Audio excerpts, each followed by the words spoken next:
Well, hey there, fellow Texans. Welcome back to the James Show. It's News Talk 820 WBAP, now on FM at 93.3. More important than the new Pope, everybody. Calm down. Today's my birthday. Way bigger news than the Pope. I know, right? Who cares about the Pope anymore? It's James Parker's birthday. This guy I sort of know because he tells me jokes on the radio and makes fun of the news. Look, I only bring this up really quickly because at the end of the show, we're going to do a segment where I read from the feedback here because, look, I'm 48, all right? I don't like admitting that. And I feel like, I pretty much know everything. So I know that's funny to people that are like 10 years older than me or 20 years older than me. So if you're older than me, call in or send me an email or Facebook message and say what advice you have for me. What do I not know yet? What do I need to know? What's this next phase of life have in store for me? But no, we'll compile a bunch of the feedback and that's what we'll do in the last segment of today's show. But I would love to hear your advice as an old geezer from someone who's just a little bit older than me on what I need to know about being 48. All right, now to the new Pope. The new Pope, first American Pope. So that's kind of cool, I think. I don't know. But for some reason, there's just so much funny stuff that has already come about this Pope. It's like, James, it just happened not even an hour ago. I know, but I'm sorry. I'm sorry. Listen, I've got jokes, okay? I'm a Protestant. I was raised Baptist. My mom's entire family is Catholic. The Irish side, they're super Catholic. My great-great-great-grandfather came to East Texas and built the first Catholic church in Upshur County. The Hispanic side of my family, they're all Catholic, and I have to go to the weird Catholic funerals every once in a while. So it's not like I have disrespect for Catholics at all. But it's just weird as a Protestant, as a guy who didn't grow up Catholic and experience this on a regular basis. I have a lot of questions. So if you want to explain to me as a Catholic to a little farm boy Protestant what the heck's going on, I'd love to hear it. But hang on. We got some jokes. First off, welcome to the birthday edition of the James Show. This is your monologue for the Pope, Leo the 14th. Now, Pope Leo is from Chicago, so I think Leo is short for Leroy. No? Now, his real name is Robert Francis Prevost, so I guess his name really should be Pope Bobby Frank, isn't that? That doesn't sound real sanctified, but I think it's entirely inappropriate that they picked a guy whose age is 69. That's a little childish. But he seems pretty laid back for a pope. I saw on the TV he immediately celebrated with a keg stand. Yeah, he's the first American pope. That's pretty cool. I like the sound of that. But I think that means communion will now be done with McDonald's French fries. So some changes already. Also, being from Chicago, he's the first pope with a Glock under his robe. So kind of like the sound of that. And the Chicago pope just got done negotiating with the Cardinals. So now I hear the Bears are getting Kyler Murray. Oh, non-sports fans, that's an Arizona Cardinals quarterback joke. But really, I get caught off guard by the little things, being just an ignorant little Baptist. Bro, was the Pope wearing a yarmulke? That's what it looks like to me. I don't know. I don't know any better. I'm not a world-traveled guy. You're just listening to some poor kid who crawled out of the forest in East Texas here. I thought Jews only wore yarmulkes. This guy looked like he's wearing like sort of maybe a little bit bigger than a yarmulke. It's like a XL yarmulke. Does it have a name that I don't know about? Because I don't know these things. I don't know. We might every once in a while put our choir in robes, but to have like these guys just on a regular Friday walking around in robes all day, every day, we think that's weird. We think the hats and the ornate decoration of your church is just something we're not used to. I mean, it's not necessarily weird. It's just unfamiliar. So we'll keep an eye on him, though, because Twitter is already raging about how he's a liberal. So, I don't know. They're showing him some old tweets where he thinks Trump's awful and he thinks J.D. Vance is awful. And I think that's kind of typical for the last few. But I think all the popes in my entire life have sort of leaned left. And that was what was so interesting about the relationship supposedly between Pope John Paul and Ronald Reagan, and where they teamed up to get rid of communism. So I really don't know how much this overlaps in my political world, because I don't ever listen to the Pope. But I do kind of like the idea of the first American Pope. I didn't know until today that we didn't have an American Pope before. Surprise, we never had an American Pope? We've had the nuclear bomb for almost 100 years, and they still didn't give us a Pope? But I think, could this be a sign of like America's resurgence? Isn't this like an honor being bestowed upon America that the old guard from the old world thinks that a dude from Chicago via Peru is your next pope? I'll tell you what I did love. I thought this was so cool. When he came out, he was just doing Latin. Now, for a guy who's sort of like a Romophile, is that a word? I think I invented a word. I have Romophilia. That doesn't sound right. Sounds like a disease. I really like Rome. He came out and he was speaking the Latin, and I think that's what's really cool. Con tutti voi. Yes, Patrios con tutti voi, whatever. Peace be with you. Is that what that is? I was trying to learn something. Fratelli, sorelle carissimi. Questo è il primo saluto del Cristo risorto, il buon pastore. Man, that sounds so serious. I love that because it's a language from 2,000 years ago that they held on to. And it's a dead language. No, it's not a dead language. That's so cool that they held on to the Latin there. Because now it's kind of become a universal language. It used to be the language of the Romans, or really the Latin tribe in the Italian peninsula. But now it's spread across to where, like, I think when my mom was growing up, she used to do mass, Catholic mass in Latin, and she knows a bunch of Latin.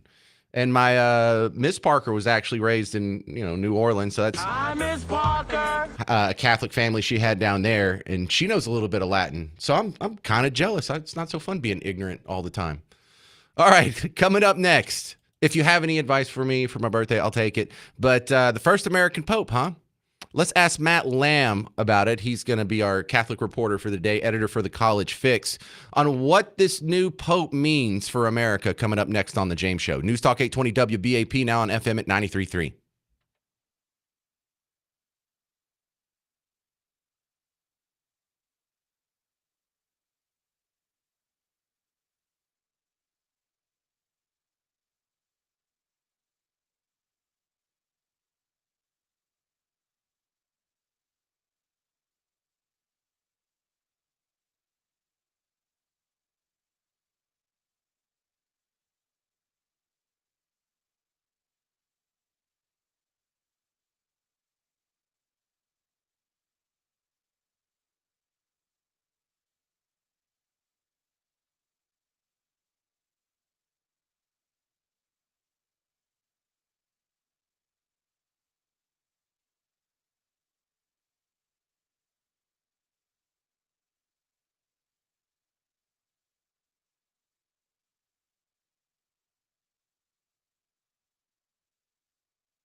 Well, hey there. Welcome back to the James Show, News Talk 820 WBAP, now on FM at 93.3. Super important day today. Not only does the Catholic Church have a new pope, but it's my birthday. We'll be talking about both. If you have any advice for a guy who just turned 48 and talking to you older people, you can let me know. I'll be doing a whole segment on it at the end of the show. This is Jay in Frisco. You're on WBAP. What's on your mind? Hey, sir. Happy birthday. Thank you very much. My advice is if you don't have one, you need to get one, a grandkid. They are awesome. That would be kind of gross because my kids aren't old enough to have kids yet, but I get your point. I am really looking forward to the grandkid phase. In fact, I was thinking in estate planning, I have a will. I got a will when my kids were born, and I have 4 kids. I'm already thinking about revising my will to where they don't get anything. It leapfrogs them and goes to whatever grandkids they spit out because they've gotten enough out of me, and I don't want them to get another cent. But I'm looking forward to the grandkids because I think I would be more generous to those guys. Yes, they are much better than our kids, and that is a genius move right there, sir. What a sweet thing to say, that came from a guy. I expect, sensitivity and fully developed human emotions more so from the female callers, but I guess Jay has it all put together. Thank you. That's great birthday advice, Jay in Frisco. All right, my next guest wears a couple of hats. He's the editor, editor of the College Fix and a contributor to LifeSite News, and he's going to give us a little bit of help on what to expect from this new pope. Welcome, Matt Lamb, to the James Show. Yeah, thanks for having me on. Okay, so as a Protestant, as a guy who doesn't keep up with Catholic stuff at all, what do I need to know about the new pope, Matt? So Pope Leo the 14th, he used to be a bishop in Peru. Prior to that, he's actually from Chicago, and I found this out just before this interview. He's from the south suburbs. He grew up actually not too far from where I'm doing this interview now. His dad was the superintendent of a small Catholic grade school my grandpa and my mom and my uncle went to. So I'm going to claim him as a guy from the south suburbs of Chicago. He grew up actually in Dalton, Illinois, which is across the street from where I was married in Indiana. But your listeners in Dallas probably don't care much about personal things in Indiana and Illinois. So he's 69 years old, which is he could be the Pope, obviously, for a decade. Nice. And he was appointed by Pope Francis to be the administrator of the Diocese of Chiclayo. He is an Augustinian. He ran. All right, hang on. You're blowing past this. What's an Augustinian? Sorry, so he is from the Augustinian religious order named for Saint Augustine, and he also oversaw the dicastery of bishops, which this is the. Bro, I don't know what a dicastery is. I'm sorry, Matt. Yeah. All good. So he helped pick the bishops for the world under Pope Francis. So he had a quick rise in the past couple years, and now, of course, he'll be the Pope for probably many decades, or a couple of decades, I should say. All right, so what makes the Augustinians different than other orders? So there's different orders that have different interests. Right, like I've heard of the Jesuits and Augustinians, but I don't know the difference in any of these. The Augustinians are a little more focused on the intellectual. The Jesuits are known more for being liberal. For shorthand, Pope Francis was a Jesuit. Well, hang on. Liberal's a loaded term. Do you mean like the American political sense, or like when we talk about creating a liberal democracy elsewhere in the world? Because outside of the United States, liberal usually means what the word liberal means. Here in America, it doesn't. Absolutely. So more in the political sense. So Pope Francis talked a lot about the climate and the excesses of capitalism. However, both Pope Francis and the new Pope have both been critical of transgender ideology, which is a good sign because I think that is sort of a global issue, but it's certainly an issue here in America. So appropriately, our first American Pope may address that issue further. How different is he from the previous guy? It sounds like the same thing. Right. So that's something that we'll have to see. Certainly he was picked by Pope Francis, so we assume they think alike. However, in the past, Pope Francis was made a cardinal by Pope Benedict. And so we can't just judge someone based off who picked them, of course, because the cardinals, the people who voted for Pope Francis, were picked by what we would call more theologically conservative traditional popes. Pope Francis was more theologically liberal, and so we'll see. Of course, today was just the first day, but I think, like I said, gender ideology will be one of those issues that the Pope will continue to focus on. But that's just my best guess. All right, we're talking with Matt Lamb. He's with the College Fix and LifeSite News about the new Pope. Here, another question, and please just pardon my ignorance, not in the No problem. not in the insult term, just I don't know. So the Pope came out today, and it looks like he was wearing a yarmulke, maybe something a little bit bigger than a yarmulke. That's not a yarmulke, is it? Do y'all have a name for that? Yes, it is not a yarmulke. I have to look. I'm sorry, I don't know off the top of my head what it's called, but he did. But it has some sort of fancy Latin name, Yes, exactly. like the Latin name for doily or something. Something like that. He was also wearing something called the mozzetta, which is that traditional covering. It's not a shawl, but that's the easiest way to picture it if you're not looking at him right now. And that is a good sign because Pope Francis stopped wearing it. He wanted the more traditional cassock, the sort of white robe that he would wear. And so this is a good sign. And he also picked the name of Pope Leo XIV. Pope Leo XIII was sort of an intellectual giant at the end of the 19th century, early 20th century. And so that is a signal that he might be returning more to traditional Catholic teaching, where I think Pope Francis caused a lot of confusion on issues like LGBT issues and some other topics. So this could be a good sign. So why do they change their name? You know, like I know Roman emperors used to do that too, but why can't he just be Pope Bob? Yeah, he could. Someone actually pointed out that it was, of course, the first American Pope was named Bob, but they actually don't have to change their name. But the idea is that they are taking on a new role, almost starting a new life as Pope. They're leaving their past life, even though they, of course, remain a priest, and they remain, in fact, a bishop, because the Bishop of Rome. They are starting a new life. So in the Catholic Church, for example, when if you become a nun, religious sister, you often take a new name for the same idea that you are starting a new life and you're leaving your past life behind.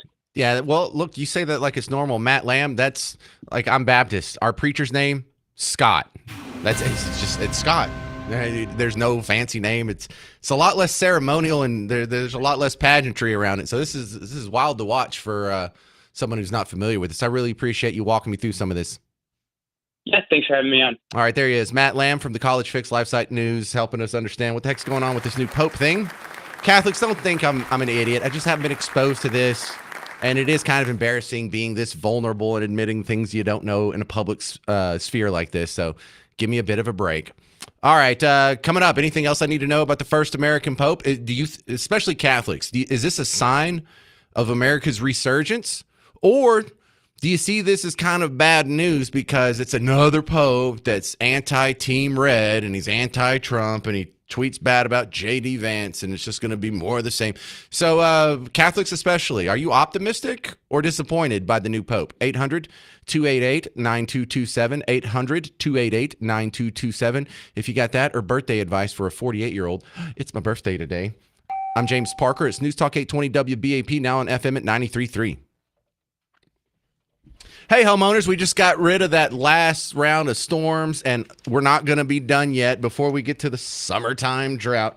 I can almost guarantee you there's going to be some more storms. If you have any doubt about the well-being of your roof, you have got to call Blue Ribbon Roofing. James Parker here. Go to blueribbondfw.com and check out some of the 5-star reviews on Google. Hundreds of 5-star reviews. It's like, how'd they get hundreds? They pay for them?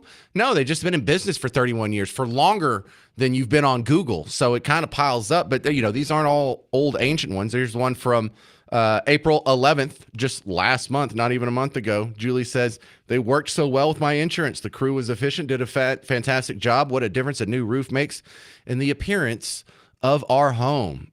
Look, if you want to have a good experience, if you want help dealing with the insurance paperwork and the claims process and the insurance adjuster and pricing it all out and getting some help, that's what Blue Ribbon shines at. Go to blueribbondfw.com. They will help you with all that. You could have a new roof in just 2 or 3 days. blueribbondfw.com.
Hey there, welcome back to the James Show, News Talk 820 WBAP, now on FM at 93.3. Coming up shortly, you're going to hear the first interview on WBAP with your new Dallas Police Chief.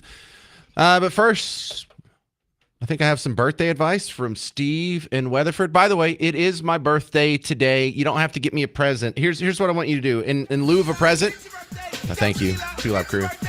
In lieu of a present, here's what I want you to do for me today. Just a favor. Listen to all the commercials. Do not turn the channel when the commercials come on. Just leave it here until you get out of the car, or if you're at work listening, just leave it here. And if you're a person who normally flips around, try it. Just leave it here for the rest of the show. That would mean a lot to me. But if you have some birthday advice, I'm soliciting advice from people who are older than me on what I need to know at age 48. Stephen Weatherford, what do I need to know? Okay. So your kids are going to be moving toward college in the coming years. You'll have to get them a car, keep the title in your name so you have leverage while they're at college. You can convert it to their name when they graduate.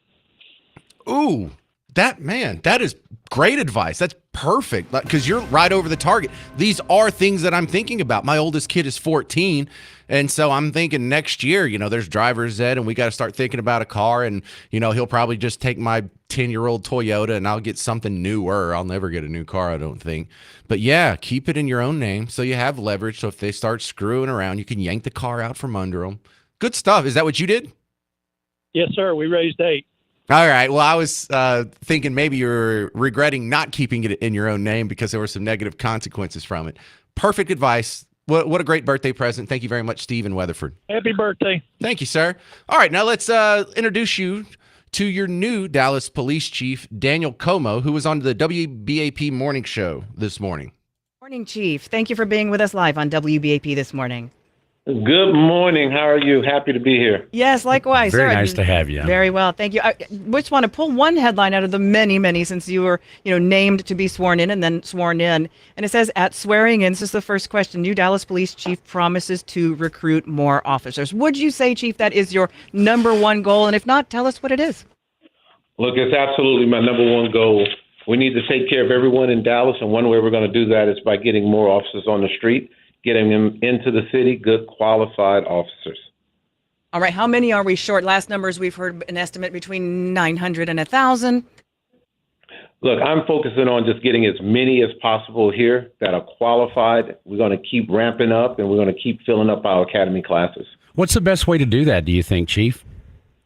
Well, look, we have to think outside the box. We have to do things a little bit different sometimes. We have to, make sure that we're targeting the right crowd. So one of the things that I've done is I've challenged my team to look at who we already have as officers, who's already on the force, and make sure we're targeting that crowd to make sure that we're putting all our resources in the right area to get the right people. Yeah, because it's not just about recruitment, it's about retention, keeping the officers once they come and not getting, them snagged away by a suburb that's paying a lot more money. And I guess back to Monty's question, with the city's budget restraints, how handicapped do you feel in your search to fill almost 1,000 spots? Look, I don't feel handicapped at all. I believe we're going to build up the morale here. We're going to work on the culture, and we're going to make this a place where everyone wants to stay, including myself and all the officers that's already on this job. We're going to work as one. And when you build that morale and you build that culture, you won't leave for a few dollars. And the opportunity that Dallas Police Department presents, so many different divisions, so many different opportunities to do different things.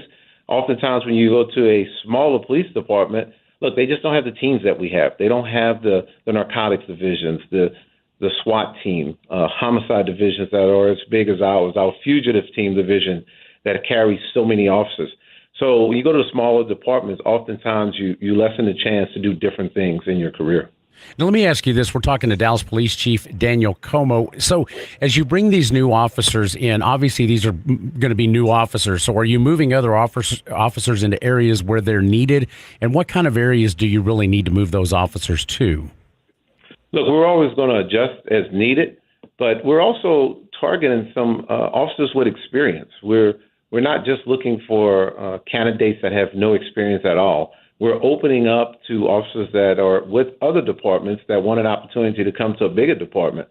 So we're going to put all the talent in the areas that's needed and where they should go. We've seen other interviews with the immigration issue, which you did inherit, you stepping into this role. And there had been some stories saying that DPD was going to, stand in the way of immigration coming and doing their raids and such. Do you have a stance on that? Is that something that you can publicly address yet? Look, we're going to do what's right. We're going to support our federal partners. We're going to stand shoulder to shoulder.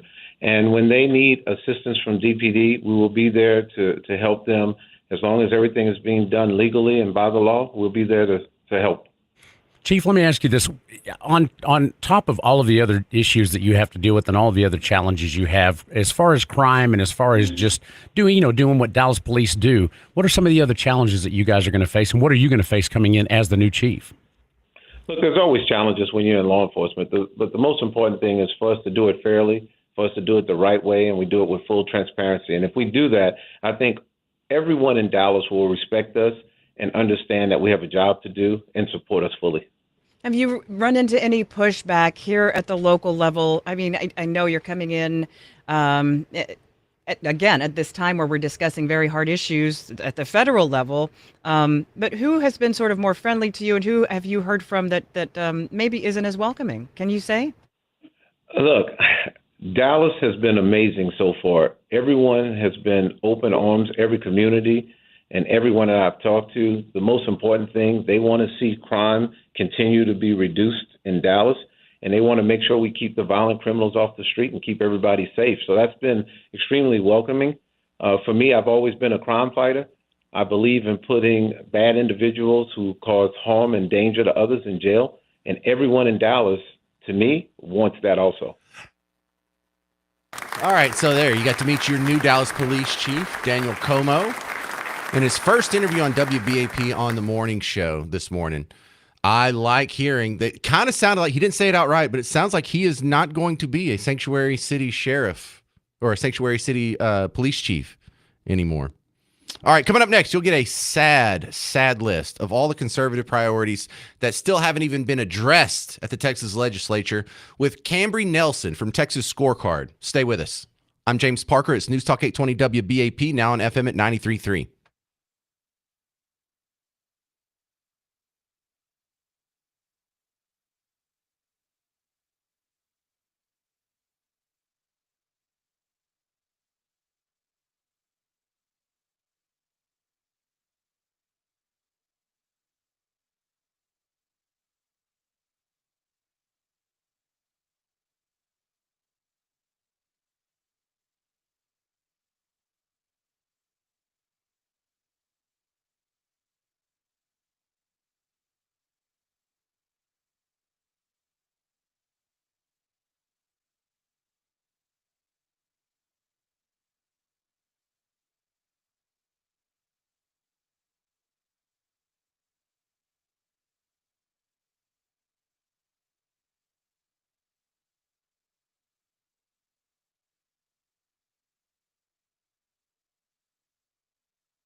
Hey there, welcome to the James Show, News Talk 820 WBAP, now on FM at 93.3. Coming in to absolutely ruin my birthday is my next guest. I'm not looking forward to this. Not that I don't like her. She's going to be a great guest, and I love her work on Texas Scorecard.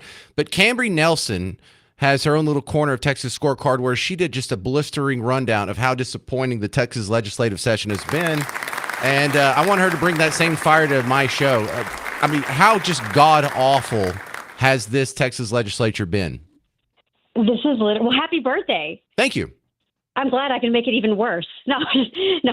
Well, man, this is like a soap opera. I'm kid you not. This is Republicans in power passing Democrat bills, and everyone's wondering what's going to happen with conservative priorities, stuck on pause, and we're wondering who's actually managing the ship, and I think I figured it out. I think we all know what's figured it out. What's happening in Austin? That's kind of a loaded question right now.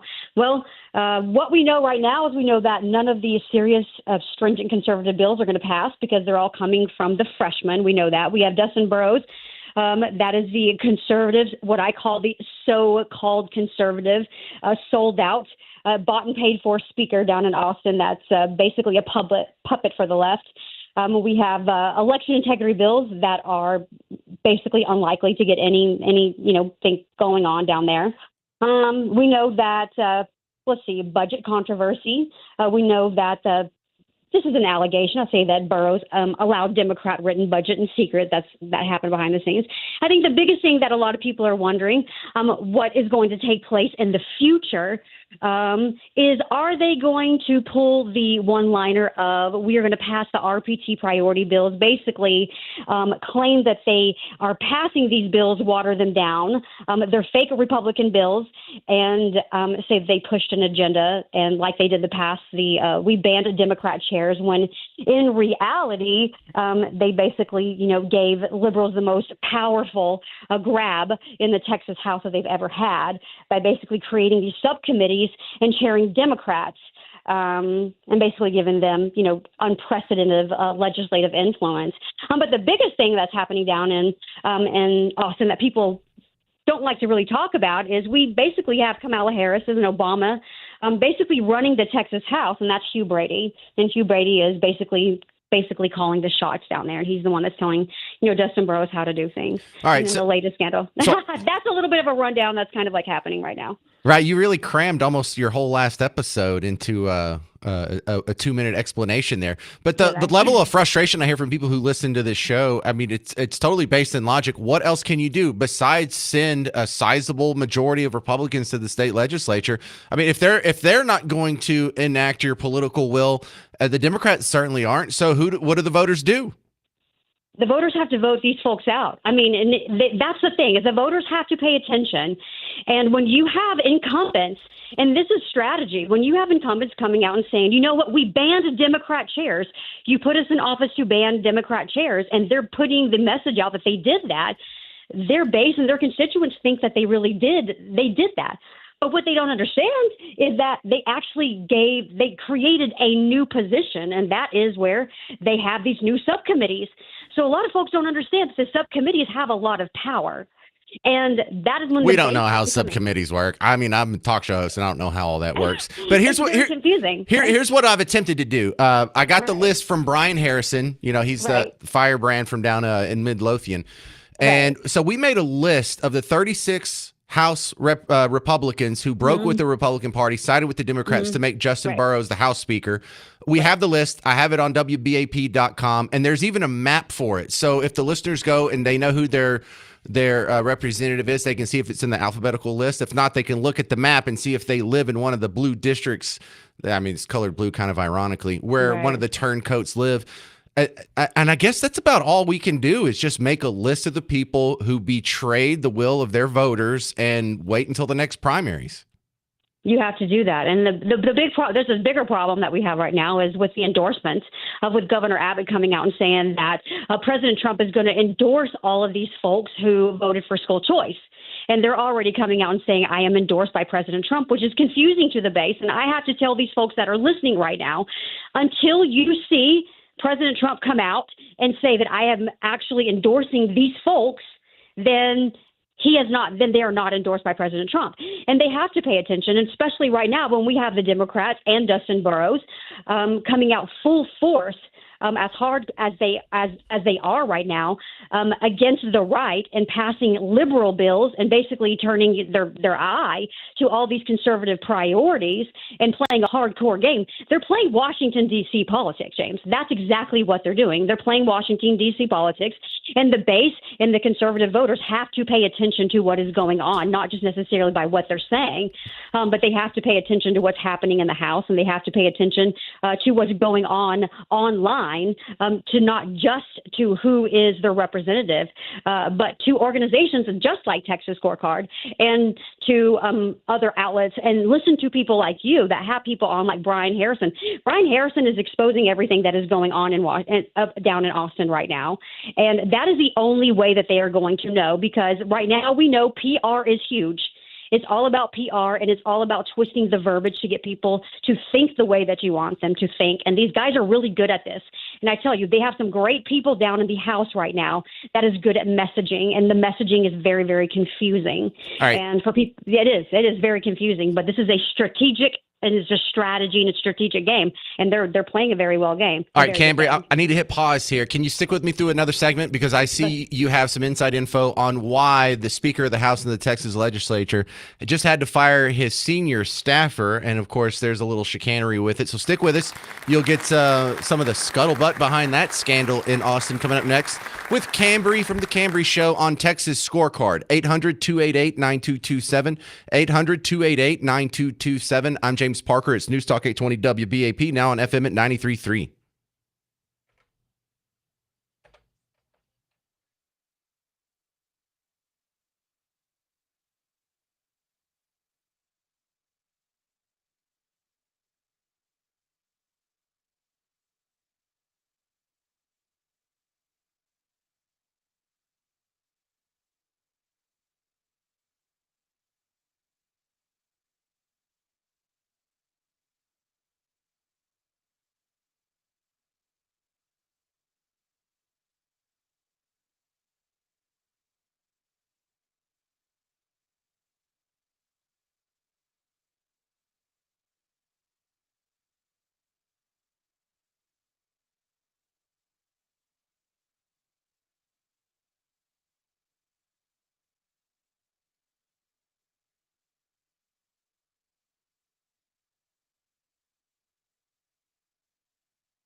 Hello, fellow Texans. Welcome back to the James Show, News Talk 820 WBAP, now on FM at 93.3. We're continuing with Cambry from Texas Scorecard.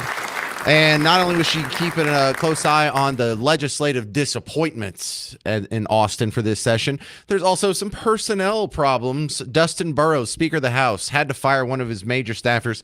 I only saw the headline. What's going on behind this one, Cambry? This is the second major blockbuster news when it comes to Dustin Burrows. He had to fire his top legal policy advisor. This was his general counsel. His name is Jimmy Skipton. So he was actually physically escorted out of the Capitol by law enforcement. So this is alleged. Alleged sources are saying that he had power. What he was doing is he was manipulating legislation to manipulate his wife. Interestingly enough, his wife worked for a lobbyist, and that lobbyist is called, the name of the company is Texas Lobbying Partners, and that is one of the main companies for actually Representative Mike Toomey, and he benefited from that. Well, So I'm a man of two minds on this. This sounds like clearly unethical, but it also sounds like something that probably happens every day. There's backroom deals all the time. I mean, I know there's stories from people from the legislature that they slip notes underneath the door saying, hey, this is what's going to happen here. Of course, this is like lobbying, pay to play. So it must be really bad, though, if someone actually got in trouble for it. Well, here's the question. I'm not an attorney. I don't know what is happening. All I know that he is escorted out of the office. I know that he's belligerent against people. And basically, he was allegedly speaking on behalf, going to chairmen of committees and speaking on behalf of boroughs and advising them on what they need to do. So this story better not go away, because my question is, this is the number one question when I think strategy. Okay. What did Dustin Burrows know? When did he know it? Or did the story come out and now Dustin Burrows can't stay quiet anymore? Because I'm sorry, Okay. Dustin Burrows runs the House. He is the speaker. Everything that happens has to go through him. So is Skipton the fall guy? I mean, all these things go through my head because Skipton can't be calling the shots here. Dustin Burrows does. So I want to know, when did Dustin Burrows know? When did it happen? Who's going to do the investigation? Who's calling for an investigation? I haven't seen any of this happen yet.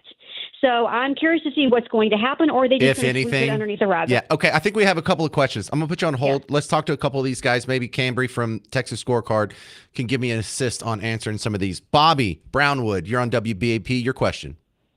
Yes, I don't understand how Texas and Florida loaded up their massive, majorities in the legislatures with rhinos without some kind of conspiracy, some kind of money changing hands. I don't think it just happened naturally. What's your opinion on that? Yeah, it's kind of hard for that to happen 36 times inorganically. Or I should say organically. So let me ask, is there like a Club for Growth or some person that's funding all the rhinos out there, Cambry? Well, there is, or what they figured this out years ago. I actually posted a story on X. This all started, interestingly enough, with Attorney General Ken Paxton. He was running for Speaker of the House. This has been going on for decades. And so he was running for the Speaker of the House in 2009? This started in 2009. And a band of Republicans gathered together, and they did not want Ken Paxton to be Speaker. So they went to the Democrats and said, hey, let's partner up to ensure that Ken Paxton is not going to be the Speaker of the House. So they voted with the Democrats, and they used that methodology and said, if we get enough numbers, we can basically overpower the conservatives over here. And then that is how it started. So who are the groups? Because I don't think Club for Growth is one of the groups. But we have Texans for Lawsuit Reform is one of the folks, the organizations that are funding a lot of these folks behind the scenes. That is the main one, is Texans for Lawsuit Reform, that are funding the Jeff Leach, the Jared Pattersons, the Dustin Burrows, the Halls. All of these folks is Texans for Lawsuit Reform is one of the big organizations. Cambry, let me. There's another question for us. I'm gonna put you back on hold. Let's ask Greg and Waxahachie. You got a question? Yes, sir. My question was basically what's going on with the property tax and why right now is a really good time to talk about it, too, because if you'll notice, all your commercial property has a 20% circuit breaker kicking in. And so that means every year your taxes are going to up 20% on all your commercial property. And your homeowners, they're raising your exemption. that's great, but it's just going to keep going up and going up and going up. Yeah, Greg and Waxahachie, I think you're going to be disappointed with the answer. Cambry, how have we done on property taxes this session? Right now, it doesn't look like anything's going to happen with property taxes. I mean, we are going to have a majority in the House to actually get something done when it comes to property taxes. Now, if they do something with property taxes, like I was saying in the very beginning, it is going to be a weak bill. Because they are going to need to pass something. They are going to need to pass something to make it look like it is a Republican priority. Well, Cambry, that's how I feel about the school choice bill. They gave us the most watered down, what is it, like 1% of the students are going to get to take advantage of this. And then they're doing a victory lap like, we got you school choice. No, you didn't. Right. It's only 100,000 kids. Yeah, that's pathetic. All right. Great work. This is Cambry from TexasScorecard.com. Thank you very much. We'll have to have you back on. Keep an eye on those punks in Austin. What a great disappointment they have been. But remember, we do have the Rhino list. Oh, and thank you to Brenda, who actually sent me a Facebook message a couple segments ago. I was asking what kind of hat was the Pope wearing, because it looks like a yarmulke, but I know it's not a yarmulke because he's not very Jewish. He's Catholic. She said it's called a zaketo. A zaketo. Which I feel silly because I thought that was the special at Olive Garden this week. I'm trying, folks. Give me a break. All right. Coming up next, I don't know who told Joe Biden it would be a good idea for him to keep doing interviews, but I love it. He was on The View today. You'll hear who he blames for the election next on The James Show. News Talk 820 WBAP, now on FM at 93.3.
Hey there. Welcome to a special edition of The James Show. It's the birthday edition. That's right. It's my birthday. Oh, thank you. Thank you so much. Aw, shucks. How old am I? I'm 29. Okay. I'm 39. Now, I'm 48 years old today. If you got any advice for me, send me an email or a Facebook message, and I'll be reading off some of the wisdom and pass it along to other people at the very end of the show. That's something we do. Also, something special that happens on the James Show on my birthday only is I'm going to give you a lecture. And I only do it once a year because it's not very nice, but you need to hear it. And that's coming up at about 4:35-ish. Now on the James Show, though, I have to be cognizant that we have people listening that are like 25, 30, 35 years old, and they don't know who Mr. Magoo is. So when I play you this Joe Biden audio from the View, I think it would help if they understood some of the cartoons that you watched when you were growing up. And so Garrett, have you ever seen an episode of Mr. Magoo? Oh, you have? Okay. Well, for people who aren't as worldly as Garrett, this is what Mr. Magoo sounded like, the old cartoon character. Now for the Magoo survival plan. First, build a shelter against the elements. Oh, Jehoshaphat, what luck. Battered Hulk. I can salvage enough material to build a primitive hut. All right, if you're saying, James, that doesn't make a whole lot of sense. Yeah, that's his bit. He's a super duper old guy. He's just like, if you looked up geriatric in the dictionary, Mr. Magoo's picture, his eyes are all squinty. He's kind of mostly bald with some wispy white hair. So, yeah, Mr. Magoo comes to a lot of people's mind when they hear Joe Biden try and speak publicly sometime in the last 6 years or so. He was on The View today. And so they, oh man, this was so weird to see because there's 6 ladies on The View. Also, Jill Biden was out there with him. So there's like 8 people at this little round table trying to talk to this old guy.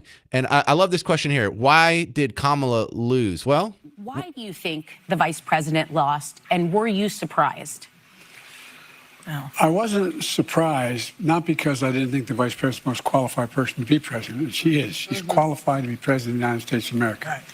But I was surprised. I wasn't surprised because they went the route of the sexist route, the whole route. I mean, this is a woman. She's this. She's that. I mean, it really. I've never seen quite as successful and a consistent campaign undercutting the notion that a woman couldn't lead the country and a woman of mixed race. Oh, racism. There it is. That's why she lost, right? It's not that you could have possibly looked at her policies and said, hey, I prefer the other guy. It's not that you could have possibly listened to the 2 interviews she did and think, oh, there's not enough information there. I liked how the previous guy governed versus how this. No, just racist. You're just a hateful bigot. That's why you voted against her, isn't it? You don't have any principles. You don't have any economic foundation or preference in statecraft. You're just a bigot.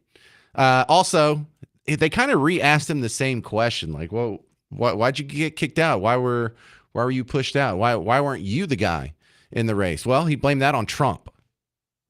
And do you take any responsibility for Trump's reelection? Yes, I do, because look, I was in charge and he won, so I take responsibility. Oh, hang on, he already said he didn't take responsibility. Taking responsibility for Trump winning would be like, yes, I was unpopular, and so the voters liked what they heard from the other guy, and more people in a majority of states went and voted for him instead of the platform that we had put forward. That's what taking accountable or being accountable would be. Not, oh yeah, I take accountability. All those racists. And do you take any responsibility for Trump's reelection? Yes, I do, because look, I was in charge and he won, so I take responsibility. Number one, but number two, hey, he did the number one, number two thing. We put together a commission, leading with one of the most conservative members of the United States Senate from Oklahoma running it. We came up with a significant means by which we could deal with the border. What did Trump do? He got on the telephone and he called Republicans, do not support it. It's legal, it'll work, it'll make Biden look good, don't do it. And they backed off. Can't someone be impeached for something like that? So how fantasy land is this? Oh no, don't pass this bill because it'll shut the border. Meanwhile, the border is shut. Did we pass that bill? Oh, wow. So how did that happen? It sounds like the president, if he would have just exercised the power that he already has, could have shut down the border without this bill, which means the bill is absolutely unnecessary, and you just undercut your own point. Number three, this is just a gibberish part. And so that was a mistake to not be able to advertise, figuratively speaking, of actually that what was doing. But we knew, and I knew this, I knew it wasn't going to happen right away. What? The projects, the benefits. How do you lead the world without having the best infrastructure in the world? How do you lead the world without having the best healthcare in the world? How do you lead the world without having the best education system in the world? How do you lead the world when you don't have that done? All right, I think that was worse than Mr. Magoo. Let's check that out again. The Washed overboard on strange shores. What is this? Deserted island. I'm stranded. Yeah, it's pretty close. Here he has a good clap back, and listen to how much the audience just roars at the most base and lame of comebacks here. I promised I would ask you this question because not only they want me to ask it. Okay. Not only is he obsessed with you and blaming you for everything, he's also obsessed with the fact that you used an auto pen to sign the pardons you issued right before you left office with members of your immediate family. Now he's calling for investigations and claiming the pardons are void and vacant. Oh, he's vacant. Oh, you got him so good. What a sick burn. All right, now here's the coup de grace. Here is just the dessert at the end of the beautiful steak dinner. The View asked him about his cognitive decline. And about 20 seconds into his answer, his brain just falls off the tracks. And Jill has to step in and finish the answer. And do you not, I mean, if you don't believe in God already, there has to be a God. What beautiful irony that is when this guy's asked about his cognitive decline and he can't even finish his own answer. Check this out. This was on The View today. Mr. President, since you left office, there have been a number of books that have come out, deeply sourced from Democratic sources, that claim in your final year there was a dramatic decline in your cognitive abilities. In the final year of your presidency, what is your response to these allegations, or are these sources wrong? They are wrong. There's nothing to sustain that, number one. Number two, think of what we were left with. We were left with a circumstance where we had an insurrection when I started. Not since the Civil War. We had a circumstance where we were in a position that the pandemic, because of the incompetence of the last outfit, end up over 1 million people dying. 1 million people dying. Remember, he's being asked about cognitive decline in his final year of the presidency. And so far, he's done January 6th and COVID. He's not even close to an answer. And we're also in a situation where we found ourselves unable to deal with a lot of just basic Jump in, issues, Jill. Save him. And, which I won't go into in interest of time. And so we went to work, and we got it done. And, one of the things that and Alyssa, one of the things I think is that the people who wrote those books were not in the White House with us, and they didn't see how hard Joe worked every. Oh yeah. It's just, the rest of it doesn't matter. He didn't even get he couldn't. He didn't come close to even addressing anything that happened the last year. I was office January 6th. We had coronavirus. It's just a whole bunch of things. Priority legislation that, try to get done. What are you talking about? You were talking about your cognitive decline in the last year. People keep putting out books about how you were just a human Roomba. All right, that's fantastic. Coming up next, you're going to hear CNN defend this. This sounds like I'm making it up. They're defending corporate profits. And they don't want you to cut into corporate profits because that would be bad for regular people if you cut into corporate profits. If you think I'm making this up, you're going to hear it next with your own ears on the birthday edition of The James Show. 800-288-9227. 800-288-9227. I'm James Parker. It's News Talk 820 WBAP, now on FM at 93.3.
Hey there, welcome to the James Show, News Talk 820 WBAP, now on FM at 93.3. Special edition of the James Show because it continues to be my birthday. All right, and if you're just joining us, I'm 48.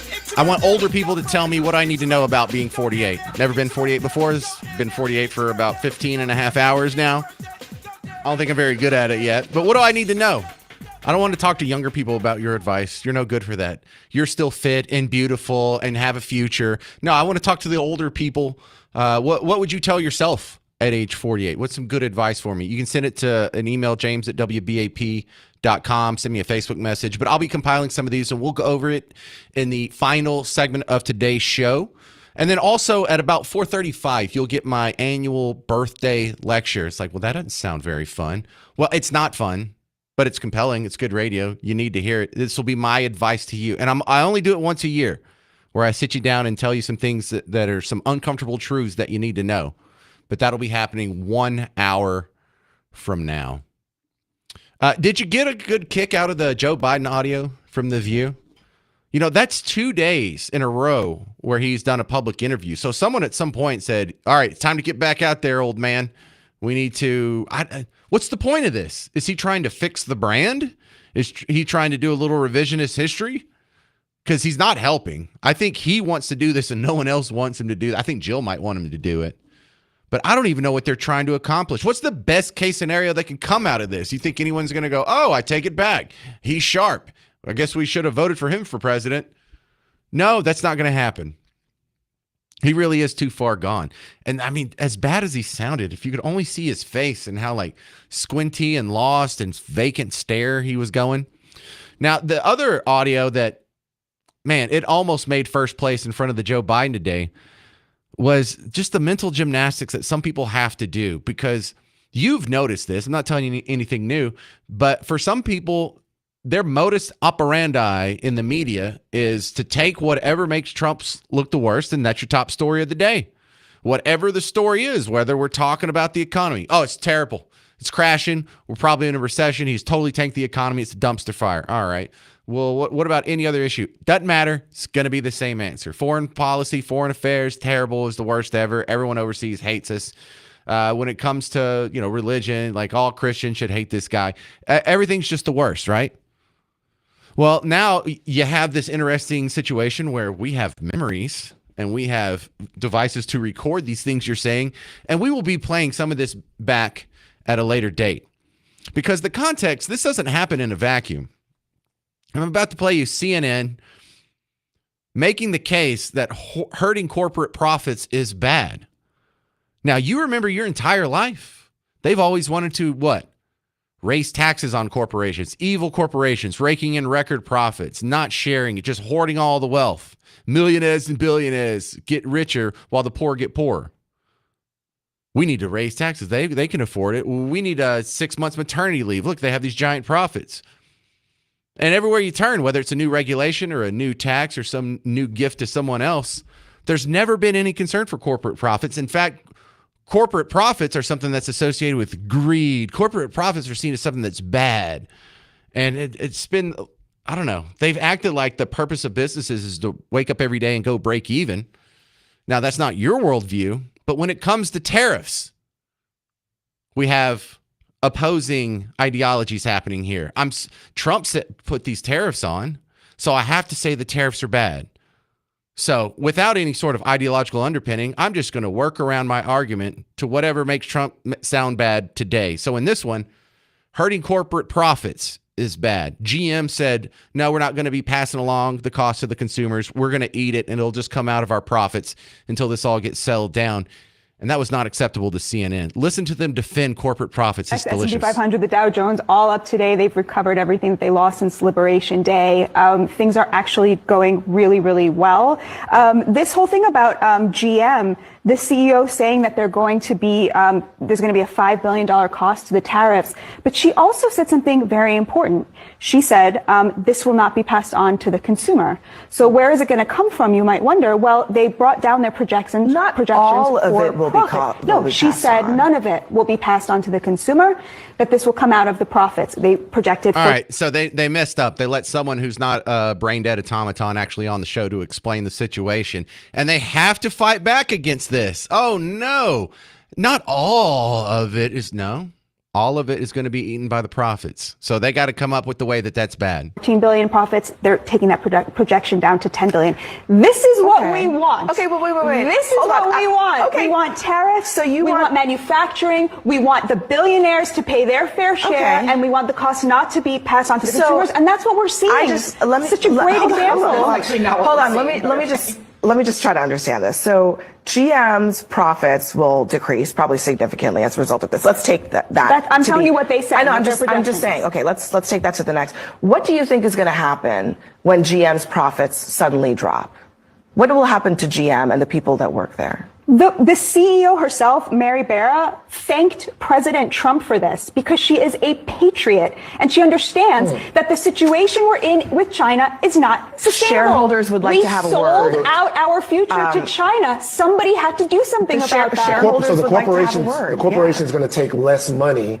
They're going to eat the profits out of the sense of It's so great patriotism. to hear Democrats suddenly being so, pro-corporation and pro-corporate. No. Actually, to be honest with you, No. I'm not being pro-corporation. I'm actually being pro-people because what's bad for the corporation is going to be bad for the worker. Now, look, I couldn't care less about like any. Mitt Romney. Listen. I'll be honest with you. I'll be honest with you. I couldn't care less about any of the corporations. Corporations are people, my friend. They're not. Just listen to what I'm saying. It's like upside down world. It is.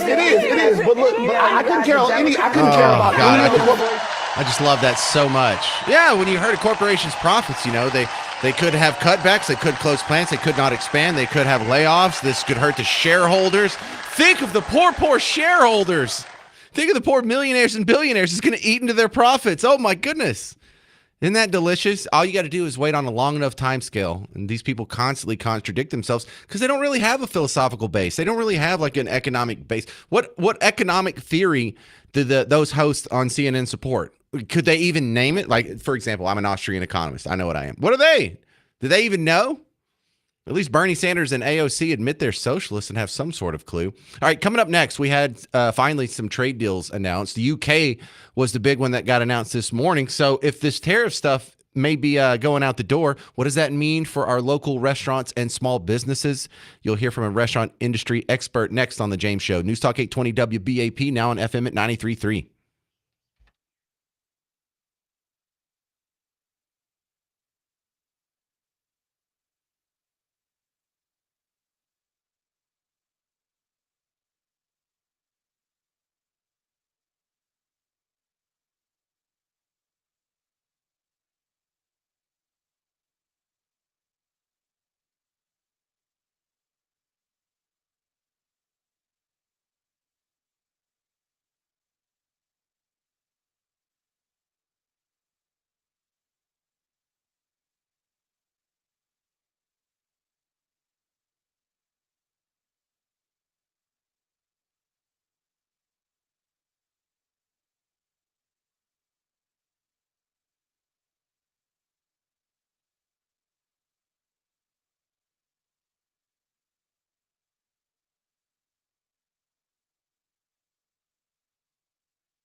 Hey there, welcome to the James Show, News Talk 820 WBAP, now on FM at 93.3. If you're not a Catholic, your top story of the day is probably the UK trade deal that was announced by Donald Trump this morning. U.S. and UK have come to a deal to end the tariff tit for tat. We got to come up with a better term for that, because I feel like I'm going to get in trouble with the FCC if I keep saying tit for tat, but that's legal.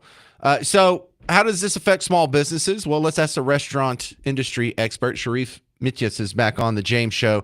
And, you know, they're the prime example of a small business here. They got to be pretty happy about this. What would you tell restaurant owners about the new trade situation? Yeah, well, it's definitely good news because it alleviates uncertainty. That's been the biggest issue. Consumers are not going out because they don't know how all the tariffs are affecting their pocketbooks. That's the biggest problem. Right, and I like that take on it too, because I think the biggest problem with the tariff war isn't necessarily the restaurants having to, you know, find new sources for their inputs, but it's probably a bigger problem for the customers of the restaurants. That's probably how they're being affected more. That's exactly right. So the biggest discretionary, you know, expense for a consumer is, do I go out to eat or not? Right. And so if you're uncertain about tariffs on affecting other products, other goods, homes, cars, then that's going to make you pull back from going out to eat. So the uncertainty is what's been killing restaurants. And so you've seen the McDonald's of the world, the Burger Kings, all showing negative sales to start the year. It's because people are just sitting at home. They're not sure what to spend. But now that, you know, tariff deals are hopefully going to start, you know, happening, certainty is going to start hitting, people are going to know what they have to spend. That helps restaurants. That's going to give people more confidence to want to go out again and spend their money. All right, Sharif Mityas, let's say I have a restaurant and I'm optimistic and I say, hey, I'm thinking about opening a second location. What advice would you give me in this situation? Well, the first piece of advice is, are you sure? The restaurant business is a tough business, and, you know, everyone works on small margins. But the key is to really find, you know, growing communities, right? We have a lot of growing communities north, you know, of Plano and Prosper, and, you know, a lot of new families moving in, new schools being built. That's where you're going to see growth, right? New retail, new restaurants. Go where people are going, and that's usually a method of success. That sounds pretty good. For the people who are pessimistic, would you give them like a little pep talk right now and say, hey, I know it's just one deal, but this probably means more are going to be cascading past that. Go ahead and turn that around. Yeah, I think we all have an opportunity to be a little bit more optimistic. And for no other reason than this too shall pass, right? I think as we've seen everything from, you know, the restaurant industry was going to be dead during the pandemic. Well, it didn't, right? It came back. People start feeling good again about going out and eating out. And that's, you know, go support your independent restaurant, right? They're working hard for you. They're trying to keep going, trying to survive. You know, go and spend some time with friends and family and have a burger and a beer. Well, Sharif, what about on the consumer level? We've seen prices go up just astronomically in the last 5 years. Is that going to start to slow down? Well, that's the hope, right? And so I think what you're starting to see is a little bit of a mitigation from an inflationary perspective, especially on food products. So that we do expect that to slow down a bit. In fact, prices kind of leveled off the last, call it 12, 18 months. They took a sharp spike to your point, but things are starting to level off, and we expect that leveling only about probably 2 to 3% for the balance of the year. So you shouldn't see that really show up in menu pricing. What's this I hear, or I see in the headlines about On the Border maybe getting bought out? Is that a sign of a catastrophe or just business as usual? Well, that's, you know, unfortunately, it's a little bit business as usual right now. There's been a lot of restaurant bankruptcies. You know, you look at the TGI Fridays, the Red Lobsters, On the Border, Bar Louie just announced bankruptcy. It doesn't mean those chains are going away. It just means someone's going to pick them up out of bankruptcy and hopefully turn them around. All right. Well, thanks for the summary, Sharif Mityas on the James Show. Get back to taking care of restaurants, buddy. Thank you, Sid. All right. Get ready for Main Street Fest. It's a timeless Texas tradition presented by the Bank of the West in Grapevine. May 16th through 18th is 3 days of nonstop fun, headlined by the incredible Neil McCoy. If you want a chance to win tickets from us, if you were going to go anyway, you might as well text the word STREET to 800-288-9227. Hey, you hear that, Grapevine people? Text the word STREET to 800-288-9227. 888-288-9227, and maybe you can get some free tickets from us. Coming up next, a guy wins the Powerball in less than a week. He's in jail. A fun Florida story next on The James Show. News Talk 820 WBAP, now on FM at 93.3.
Hello, fellow Texans. Welcome back to the James Show, News Talk 820 WBAP, now on FM at 93.3. It's the birthday edition of the James Show, and I've been soliciting advice. Anyone who's older than me, I would like to hear your advice for a 48-year-old. You've done this before. I haven't. I will defer to your wisdom in this scenario.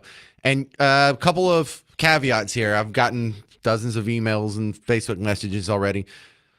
I know you mean it, and it's great advice, and I already know this. But everyone's saying, hug your kids. Don't hold and appreciate your kids while they're this age as much as possible. They'll be grown before you know it. Oh, I already know that. I already do that. I'm not saying it's bad advice. I don't mind getting it.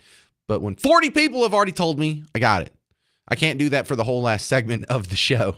So that's what's going to be the last segment of the show. In about 30 minutes, you're going to hear the one and only time every year I have permission to lecture you. It's not going to be all good stuff that you like, but I will just say the ugly stuff once, and then you'll never have to hear it again. And I only take advantage of this because it's my birthday, and I think you'll give me a little bit of grace. Now, for my next story, I love this story. I hope you never forget this story because there's so many lessons in here. Now, it's hilarious, but there are lessons to be had. So there's a guy, and he's 50 years old.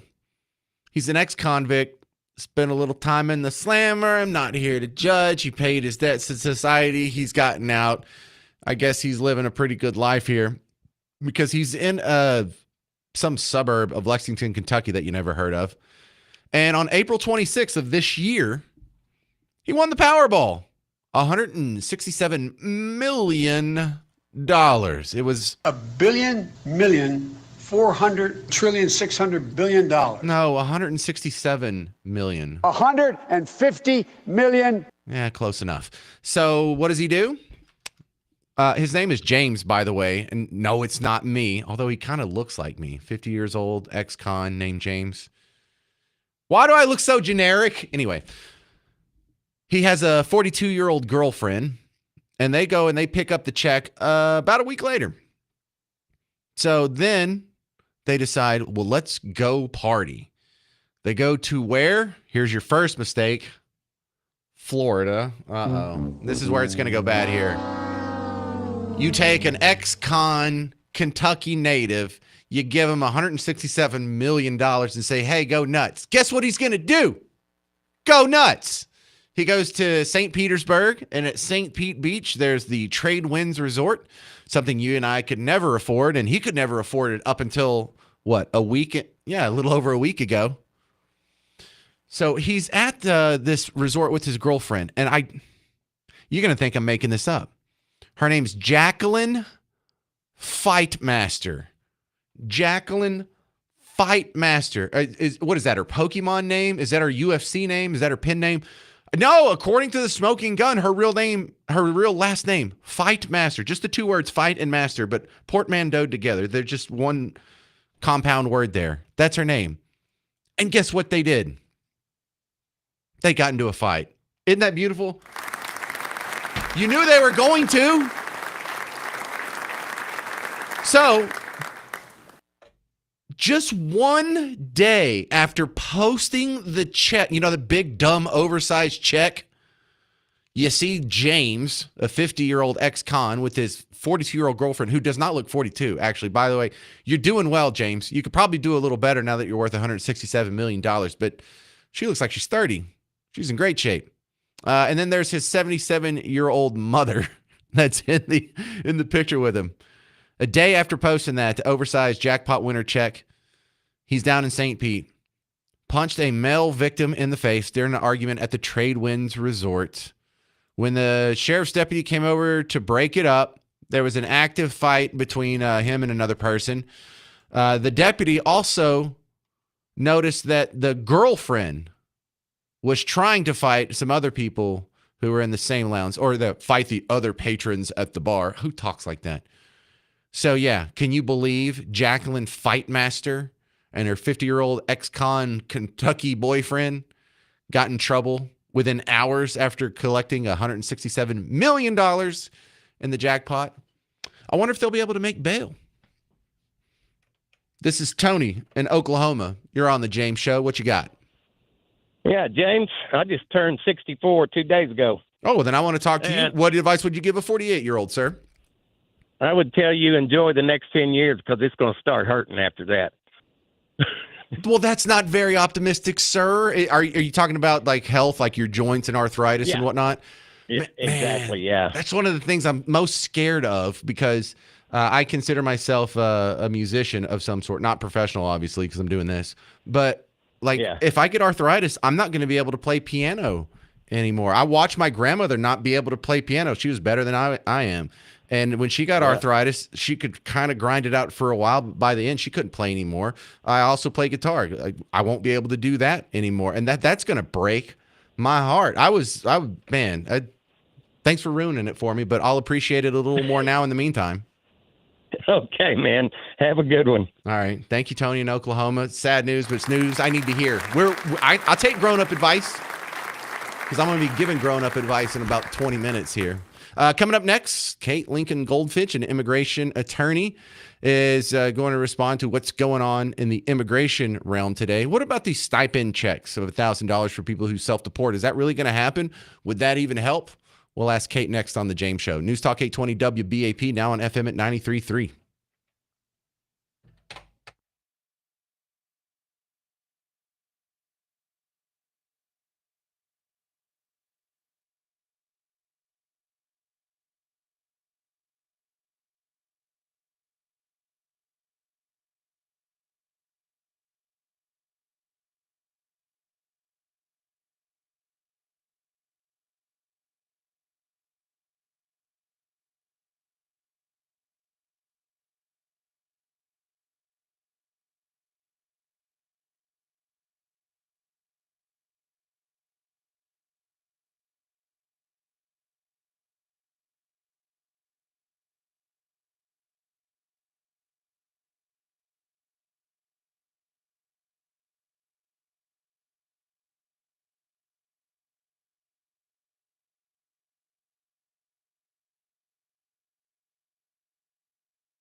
Hey there, welcome back to the James Show, News Talk 820 WBAP, now on FM at 93.3. If I watched award shows, I might watch the American Country Music Awards tonight, but it's my birthday, so I'll be out and about. And then I just had this weird internal dialogue with myself where I saw, oh, Post Malone's going to be there. Maybe he's in town. And then I like slapped myself in the forehead like, isn't he from here? Isn't he like always in town? Isn't this his town? And then he's playing in Fort Worth on Friday. So just confusing myself on the break there. My next guest coming back on the James Show, Kate Lincoln Goldfinch. She's an immigration attorney. And Kate, I thought about you when I saw about the program, about the $1,000 stipend to try and entice illegal immigrants to self-deport. While I think his intent's well, and this may work in some limited cases, I'm not sure how effective this will be. Your thoughts, Kate? Well, first of all, happy birthday. Thank you very much. Appreciate it. I'm 29 years old. Ha, ha, ha. I agree. I don't think it's going to be impactful. I mean, $1,000 is not much, number one. And I don't think that many people will take advantage of it. There's a bunch of considerations. Of course, some of the announcements about it are claiming that people who self-deport will be able to come back legally, but that's not true under the laws. I also think that, when you talk about people who might be willing to do this, let's say someone who's undocumented, who's willing to register and receive a travel stipend and leave the country, that's someone who follows rules and follows process, and it's sort of a double whammy against us to pay that person to leave when that's someone who, is of working age, could be here supporting our economy. So not only are we losing a good worker, we're also paying them money to leave. It just doesn't make sense. Well, and it doesn't. Yeah. I find the logical fallacy here in the fact that, well, you're going to give them $1,000. Yes, but they're going to have to move to a third world country where that $1,000 isn't going to last forever. They're giving up many, many, many thousands of dollars by leaving America. And then you run into the other problem. Well, then what do? Do you make the incentive bigger? What if you gave them $10,000 to self-deport? And then I think we would run into the problem of people sneaking in just so they can deport themselves for $10,000. I mean, yeah, although presumably there's going to be some deadline, entry deadline. But I think the bigger question is, what are we trying to achieve here? Because we do know that we have aging baby boomers. We have a need for workers in agriculture and construction and home care and all of that. So why would we pay people to leave instead of saying, what if we flip this on its head? What if we said, instead of that, we're actually going to charge people $5,000 to register and to get a work permit and not have to leave. Then we get to keep the workers. People come out of the shadows, and we earn money as a government instead of spending money. That's why I think just stepping back and saying, like, what do we actually want here makes a whole lot more sense than just throwing out $1,000 so working age people leave this country when that's not what we need. Yeah, well, I think spitballing here is that's not fair to the people who are trying to come in here legally and they're on a waiting list. It's like, oh, okay, so they get to come in and jump the line and there's no repercussions for it. Why would I follow the law anymore if you're going to make it that easy? Yeah, I mean, I think the immigration system is really complicated, and the reality is that most of the people who are here are in some kind of line. It's 25 years to get a green card through your brother. It's absurd. And so there are some people waiting in that line outside of the country, but a lot of the people who are in this country are in some sort of process. So, I just think really what would be so much better for all of us is if we could say, okay, we actually need immigration. Immigration is not a bad word. Sure, if people actually are dangerous, violent criminals, maybe that's not somebody that we would offer legal status. So I understand. Or definitely, yeah.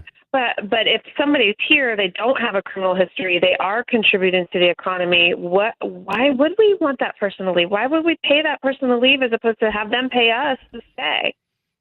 Because they broke the law, and there's other people that could take their place that didn't break the law. I mean, they didn't necessarily break the law. A lot of these folks entered on a visa. They might have overstayed the visa. Which is illegal. Well, yeah, I mean, it's a civil infraction. It's not Right. a crime. Well, it's like jaywalking, but they still broke the law. Look, you're making some good economic points on the fact that more immigration here, if it's the right kind of immigrants, can be beneficial to the economy. But I think a lot of us just want it to be legal. And if you're going to make that argument, I think it'd be better to say, instead of letting in 1 million people a year, maybe we should let in 2 million legal immigrants a year, but still not tolerate the illegals. What's wrong with that, Kate? You know, the truth is that most of the people who are being targeted and apprehended right now for arrest, detention, deportation actually entered legally. So they came in through, you know, the parole programs or other types of programs, or they use CBP-1. So the truth is we're not actually honoring and respecting the people who did it legally or the right way.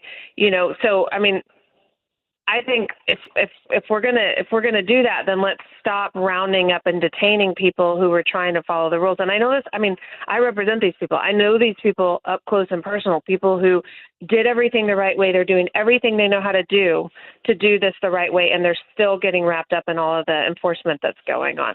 So when I hear people say like, "Oh, I'm all for legal immigration," I respond, are you sure about that? Because what I'm seeing is people who do follow the legal policies are not being treated as if they did. All right, Kate Lincoln Goldfinch, I appreciate you being on the James Show. You can find her work, Lincoln Goldfinch Law. She's online, and it's the only Lincoln Goldfinch Law that pops up on Google. So there you go. Thank you, Kate. You bet. Thanks for having me. All right, coming up next, I'm going to give you a lecture.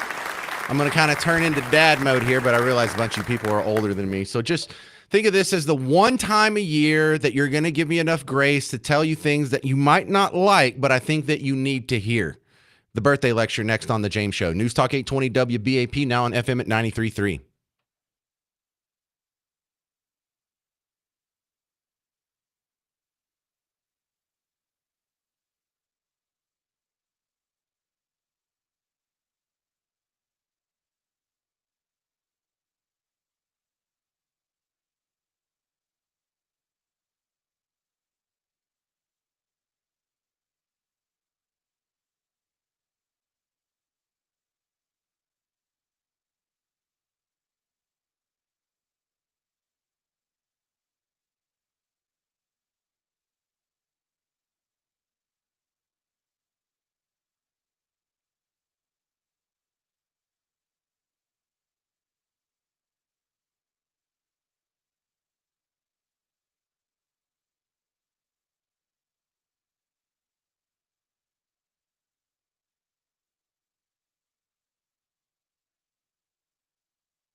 Hey there, welcome to the James Show, News Talk 820 WBAP, now on FM at 93.3. It's a special day on the James Show because it's my birthday. It's my birthday.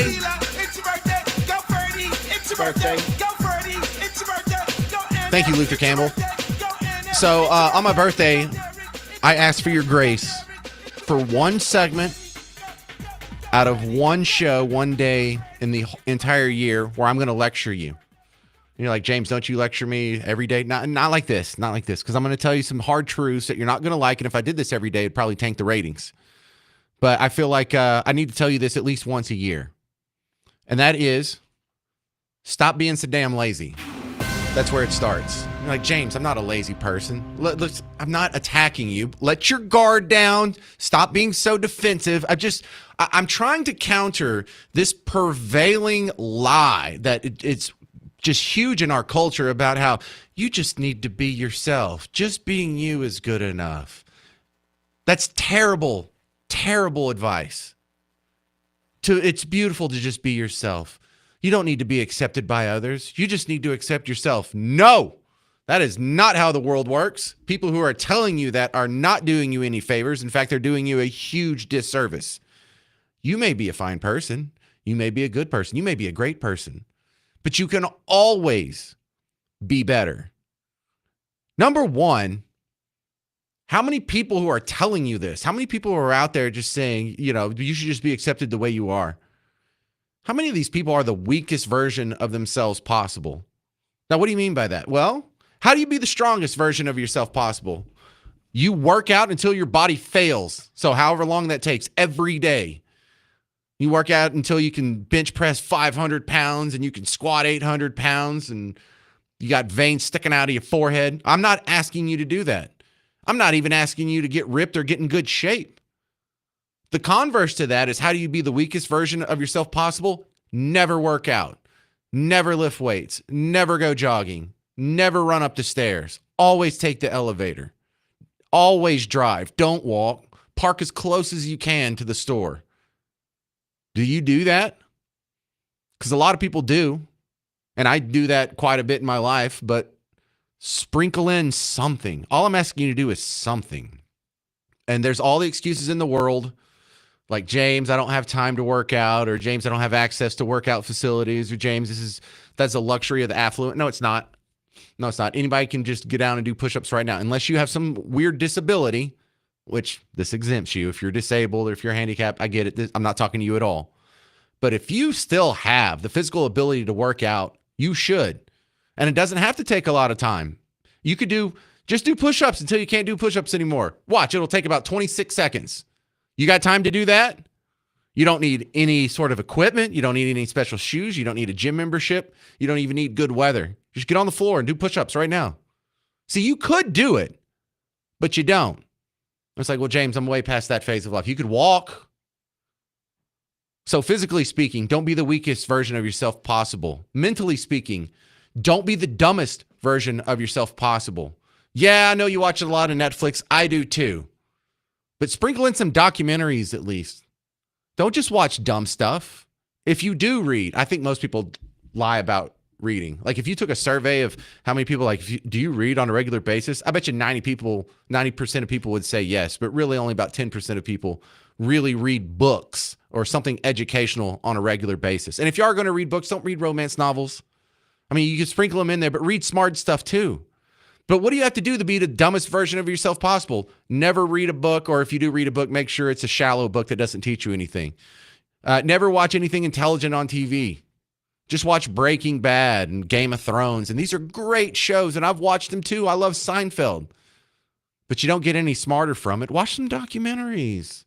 Learn a little bit. Learn a little bit about, you've always wanted to know more about the Bible or Roman history, or there's something you're interested in. There's got to be at least one thing that you're interested in. Pursue that. Become an expert at something. You have all the knowledge. With the internet being invented and you have a smartphone in your pocket, you have all the knowledge that is accumulated throughout all of mankind's history at your fingertips. The only excuse for you not knowing it is because you actively choose to avoid that.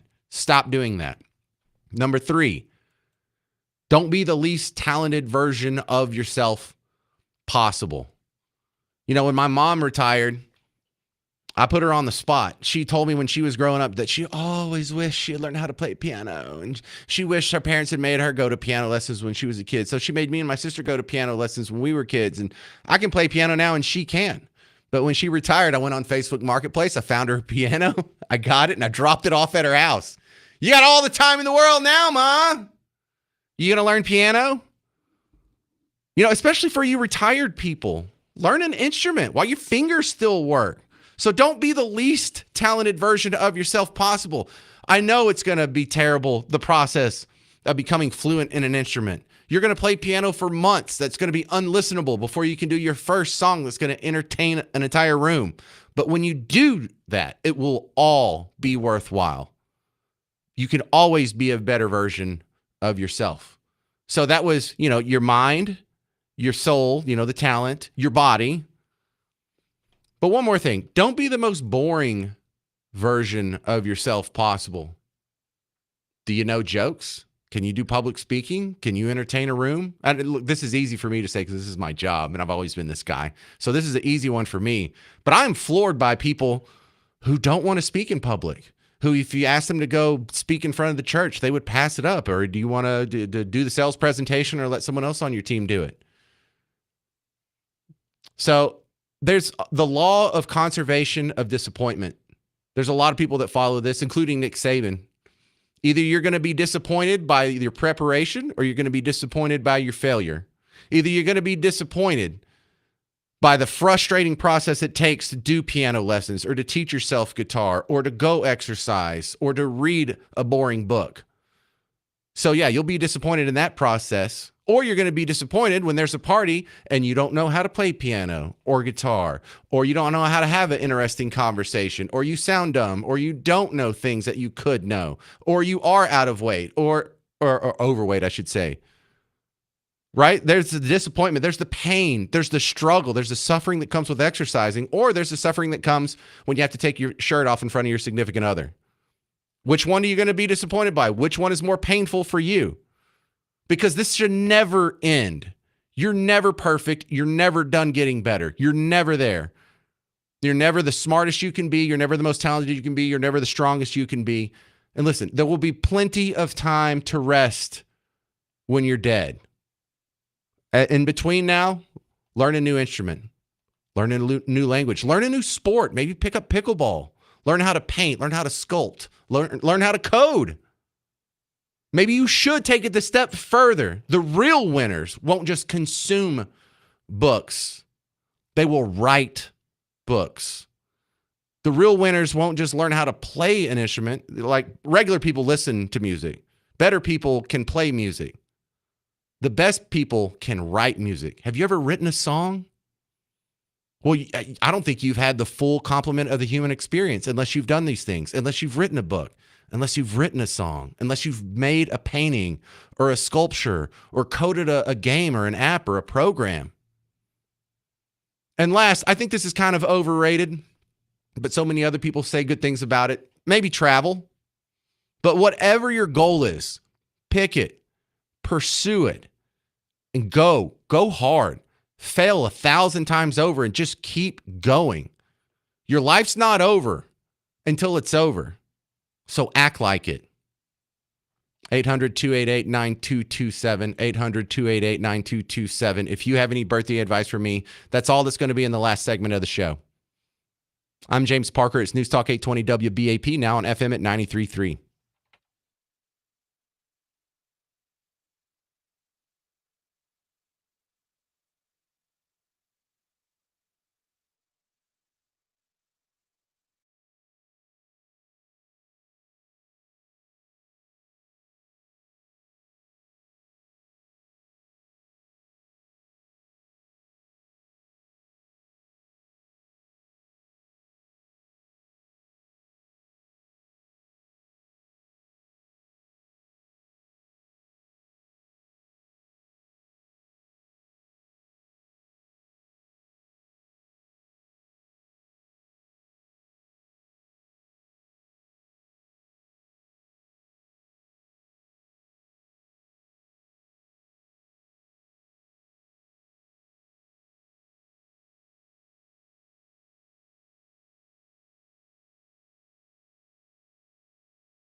Hey there, welcome back.